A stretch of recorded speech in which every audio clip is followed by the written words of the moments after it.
Hi everyone, welcome back to my channel. I hope everybody is doing well. And this is the topic dissociative disorders part 2. Understanding psychological disorder is the subject. Course BA psychology honours course and ये core paper है। तो ये दूसरा part है dissociative disorders का।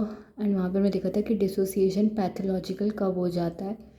तो dissociation become pathological अगर वहाँ पर डिसोसिएटिव सिम्टम्स को हम परसीव करें कि वो डिसरप्टिव हैं और वो वहाँ पे हम जो नीडेड इन्फॉर्मेशन मतलब जो ज़रूरी जानकारी है उसका लॉस हो रहा है। बेसिकली वो हम नहीं रख पा रहे अपनी मेमोरी में स्टोर करके और उसको हम नहीं ले पा रहे। Basically invoking loss of needed information, producing discontinuity of experience, we simply don't know what we are doing, where we are going. And discontinuity है एक्सपीरियंसेस के अंदर ही जो हम कर रहे हैं एक्सपीरियंस लाइफ में उसके अंदर।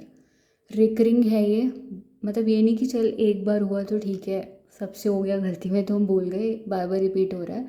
रिकरिंग और jarring involuntary intrusions into executive functioning of sense of self, यानी कि एकदम से सडन अनएक्सपेक्टेड अनवेलकम इवेंट्स हो जाना जो कि हमारा स्टेट ऑफ बीइंग को डिसरप्ट कर रहे हैं। ठीक है। Then depersonalization derealization disorder main symptoms इसके हैं, कॉमन एंड मेन सिम्टम्स, और ये अलग से खुद भी एक डिसऑर्डर बन चुका है अब। तो डीपर्सनलाइजेशन का मतलब ये होता है कि one sense of one's own self plus one's own reality temporary lost हो चुका है। ठीक है, अपनी आइडेंटिटी नहीं पता है and we simply like dissociate separated from our own reality and we don't know what our name, age और प्लेस एड्रेस और वट एवर, नहीं पता हमें। Derealization, one sense of reality of outside world is temporary lost, मुझे मेरे आसपास के लोगों का, सराउंडिंग का, इन्वायरमेंट का, जहाँ मैं हूँ, कैसे हूँ, कब आई, वो सब नहीं पता है, तो वो डीरियलाइजेशन है। देन 50 to 74% हम सब ही एक्सपीरियंस करते हैं माइल्ड फॉर्म में डीपर्सनलाइजेशन एंड डीरियलाइजेशन एटलीस्ट लाइफ में एक बार।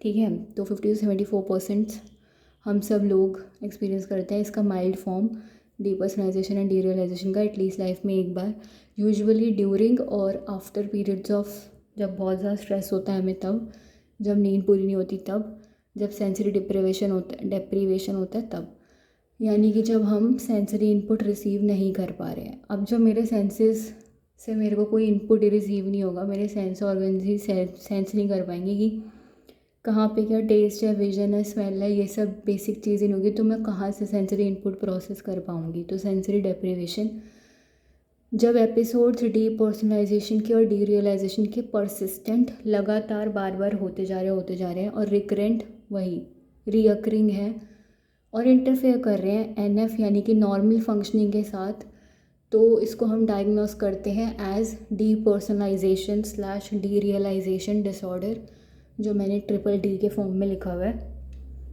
देन लोगों का पर्सनलाइजेशन और रियलाइजेशन जो होता है,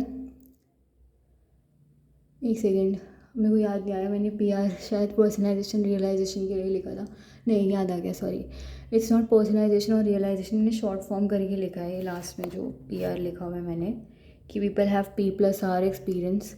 तो P is like persistent, R is recurrent. तो लोगों को जब परसिस्टेंट और रिकरेंट एक्सपीरियंस हो जाए ना, feeling of being detach from their own bodies and mental process, तो this is like one of symptoms of depersonalization derealization disorder. आगे ये और ज़्यादा इंटरेस्टिंग बनेगा, इसका DSM-5 क्राइटेरिया, सॉरी हाँ, तो आगे ये और ज़्यादा इंटरेस्टिंग बनेगा, इसमें और ज़्यादा इंटरेस्टिंग हमारे सिम्टम्स हैं, बहुत ही तगड़े तगड़े और पढ़ने लायक, जो हमारा इंटरेस्ट उजागर करेंगे इस डिसऑर्डर को पढ़ने के लिए। इसका DSM-5 क्राइटेरिया देखेंगे एंड कुछ केस स्टडीज़ हैं, मतलब like people who are suffering और गोइंग थ्रू दिस कंडीशन, वो केस स्टडीज़ भी देखेंगे। अभी के लिए इतना ही। थैंक यू सो मच अपना कीमती टाइम निकाल कर कीमती वीडियो देखने के लिए एंड कीप सपोर्टिंग जिज्ञासा जग्गू फॉर मोर वीडियोज़।